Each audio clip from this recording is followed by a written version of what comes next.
Buy milk and make this recipe for your husband. He will love it. In a large bowl, start by adding 250 grams of sifted wheat flour, 450 grams of granulated sugar, and mix very well. Next, add 1 pinch of salt, 500 grams of hot milk, mix until combined, and set aside until the mixture reaches room temperature. When that happens, add 2 egg yolks, 2 whole eggs, 100 milliliters of vegetable oil, 30 grams of vanilla sugar, beat with an electric mixer for 5 minutes, and set aside. Now, in a very large bowl, add 1 kilogram of wheat flour, 1 tablespoon of baking powder, and mix very well. Next, pour in the mixture we prepared previously, and mix until combined.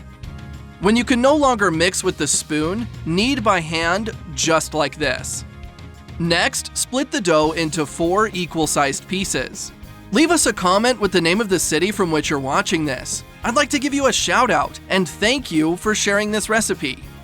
Transfer one of these pieces of dough to a floured table. Stretch it out using a rolling pin. And using a round dough cutter, cut it into circles. Finally, transfer these pieces of dough to a baking sheet lined with nonstick baking paper. Take to a preheated oven at 200 degrees Celsius or 392 degrees Fahrenheit and bake for 20 minutes. Meanwhile, in a large bowl, add 250 grams of sifted refined sugar, 2 egg whites, and beat using an electric mixer until foamy. When that happens, add 1 tablespoon of lime juice and beat once again. This is the right consistency.